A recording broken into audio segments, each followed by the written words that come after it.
What's up, everyone? It's me, your boy Ryan Flowers, aka Clutch Sports Talk, in the house, and this is your NFL review for Week 4. Kicking off Thursday Night Football, we had the Cincinnati Bengals taking on the Miami Dolphins in what became a pretty controversial game, obviously because of the Tua injury. Hope he's doing all right. Prayers to him. Big ups to Tua. But the Bengals were on a mission after losing to the Dallas Cowboys on the road. Have they found their groove yet? I don't know. We'll see. All props to Miami, though. Even in a loss, they fought hard. They were in this game until the last quarter, couple minutes left in the game, but they just didn't have enough. Teddy Bridgewater came in and did his best. He did his best, but the Bengals were able to kind of get on the right side of things. But I will say the Miami Dolphins are still one of the best teams in the league. All right. All the way from across the pond, early Sunday morning, Minnesota Vikings taking on the Saints in Tottenham Spurs Stadium in England. This was a good game. Good game. I mean, Minnesota Vikings were up with, Andy Dalton led the charge to come back against the Saints, against the Vikings. But this game was a back and forth game to the very, very end. Obviously, we all know how it ended with the Minnesota Vikings getting the win, even though the Saints had a chance to win at the end. All right. Cleveland Browns on the road taking on the Atlanta Falcons. The Atlanta Falcons proved to me what they've always proven to me, that they can win and lose games in the last minute. Now, in this particular case, they ended up winning the game at home, which was nice, but the real big loss for them is that Cordell Patterson is on IR for the next couple weeks. But it's a nice little win for the Falcons because, they play hard. And so I believe this is back-to-back wins for them. Last week, they beat Seattle. They come back home, and they get the win against the Cleveland Browns, a team that's just trying to hold serve until Deshaun Watson can come back. All right. Stunner of the day, one of the stunners, I would say, Baltimore Ravens. They were up 20-3 at one point. This is a crazy play right here. Lamar Jackson doing Lamar Jackson things, avoids getting sacked. Crazy toss up in the air. They ended up converting it for a first down. But I don't know what happened with the Baltimore Ravens. This is twice in 4 weeks. They've had a pretty good lead against a team, and they've blown it at home. Josh Allen doing his thing right there. I mean, the Bills are going to go as far as Josh Allen will take them. And he had a great drive in the end to seal the win for the Buffalo Bills as they go on the road and beat the Baltimore Ravens. All right, Dallas Cowboys taking on the Washington Commanders. I don't know why you keep doing this. Don't come after Trayvon Diggs, bro. Don't come after him. He is that guy. I don't care what people say. Is he a great cover guy? Probably not, but he makes plays. Carson Wentz, nice little dime right there. I'll give him credit. That's the only one bright spot for the Commanders. This game, the Cowboys pretty much controlled from this then on, and they end up getting the win at home. All right, Detroit Lions taking on Seattle Seahawks.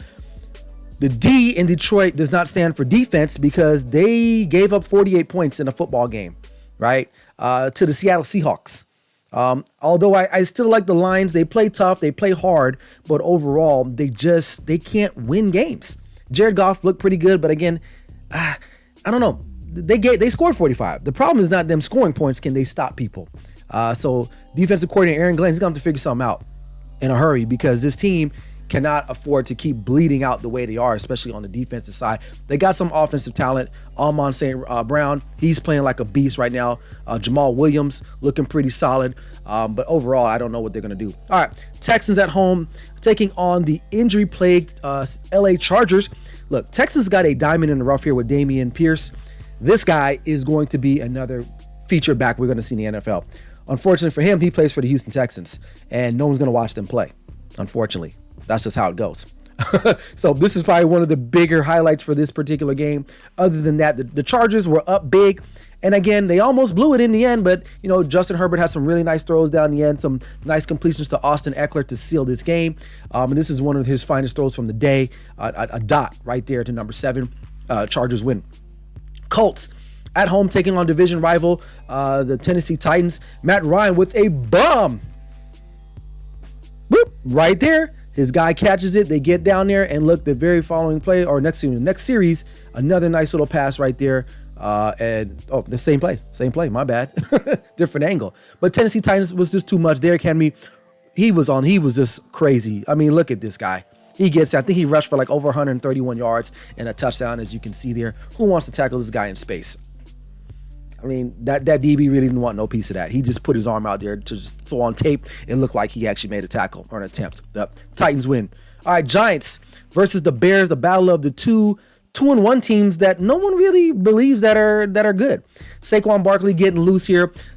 he is their offense. He is the New York Football Giants. Daniel Jones is pretty much being babysat right now by Brian Dable. I believe this guy only completed 13 passes for like 77 yards. So it's clear that the Giants are going to run through Saquon. Unfortunately for him, that might be an issue because he's been injury plagued throughout his career.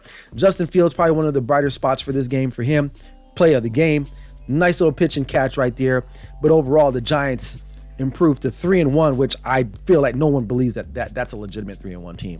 They can't continue like that. All right, Eagles at home, Lincoln Financial. This game was a little difficult because of the weather. Early on, Jacksonville Jaguars were on the Eagles. They were up 14-0 at one point, and then the Eagles stormed back. And honestly, the run game kept the Eagles in this game. If it wasn't for Miles Sanders going off for over 100 yards, I believe he had over 100 yards, 20-something carries, but this is what had them going. Not to say that Jalen Hurts didn't play great, but the run game was what solidified them. And their RPO is ridiculous. It's sick. This reminds me of the Eagles, during their Super Bowl heyday with Carson Wentz. Eagles get the win from behind. All right, this was an exciting game. Jets were up, then the Jets were down. Now, the Steelers replaced Mitch Trubisky now with Kenny Pickett, who didn't really look that great himself. He threw 3 interceptions in mop-up duty, but I think moving forward now, he is going to be the answer for them moving forward. But Zach Wilson, first game back, there's the pick. That's not his fault, but he led a fourth quarter drive to help his team win this football game. But Steelers still have a good defense. I'm starting to come off the Steelers bandwagon. It's looking like they're not going to win this division. I don't know. We'll see what happens. But Jets get the come from behind win. Arizona Cardinals headed out to Carolina. Kyler Murray really just doing Kyler Murray things. A little backyard football. Nice little completion there to Hollywood Brown. Carolina Panthers, like I said on my show on Sunday night, who wants to watch the Carolina Panthers? They need to blow this team up. Who cares about them? Get rid of Christian McCaffrey, trade DJ Moore, rebuild. Matt Rule's going to be out anyway. Their defense is okay, but Baker Mayfield's not the guy, man.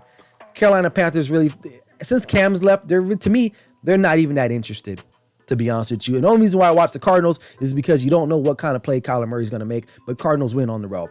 Now, this was a surprising game. Green Bay Packers struggled with third-string quarterback Bailey Zappi. Aaron Rodgers throws a pick 6 here to Jack Jones, fight on USC. And this game went to overtime. Now, I didn't think the Packers were going to lose because they still have Aaron Rodgers. And they ended up winning the game anyway. But credit to the New England Patriots. They played tough, man, with a third-string quarterback. The defense pretty much got ran through. Their offensive line for the Patriots, though, was pretty effective. They ran up and down on the Green Bay Packers, but the Packers get the win in overtime. Las Vegas Raiders finally get in the win column. This is a crazy play right here. Amik Robertson, right place at the right time, takes it back to the crib, and then the Raiders go up. And they really never look back at this point. One thing I will say about the Denver Broncos is they have regressed. I don't know what's going to happen. Nathaniel Hackett's going to have to get his act together because the Broncos on paper should be better than what they are, but they're not. Their offensive woes continue to go. Russell Wilson is literally just kind of playing on fumes for the most part. He needs to get back to doing stuff like this and rolling around and making plays. And I think they might be okay, but honestly, I don't know. But the Raiders get the win 1-3. Still concerned about the Raiders. All right, Sunday night football action. Kansas City Chiefs taking on Tampa Bay Buccaneers. A rematch of a couple years ago in the Super Bowl. Whoop! Right there. Nice little play from Patty Mahomes. A little backyard football. Hey, run to the Buick. I'll be there. That's what he said. And just kind of lofts it over to the defense. Touchdown right there. Clyde Hilaire. Right. Look, the Chiefs, to me right now, are the best team in the NFL right now. I know they gave up 31 points, but a lot of that was garbage time. What's going on with Tampa Bay? Now, they did come back, but a lot of this is garbage time. Nice little pitching catch to Mike Evans, but it just wasn't enough. The Chiefs are so creative on offense. I'm not saying they don't miss Tyreek Hill, but they're still a good team. All right, wrapping it up, Monday Night Football. Matthew Stafford, right there to Cooper, my name is Cup. Drag the feet, toe tap. But the Niners I thought they were the better team overall, and they proved that last night. And what a play right here by my guy, Deebo Samuels. This guy's unstoppable, man. He's one of the most exciting players to watch in the National Football League. I don't care The Niners are okay. They're going to be all right. I know they lost to Denver last week, but they're going to be just fine. Jimmy G needed some time to get reacquainted with the offense, get the juices flowing. His shoulder is going to get better and better. Is he the answer? No. But right now, he's a solution for their problem. He fits so nicely in Kyle Shanahan's office, and the Niners are a well-coached team with a good defense, and they will continue to get better. And they own the Rams. I believe this is like 7 straight regular season victories against the Rams. And they should have lost the NFC Championship game to them. But that's all I got. That's all the time I got today. Be on the lookout for the next video next week. Until next time, peace.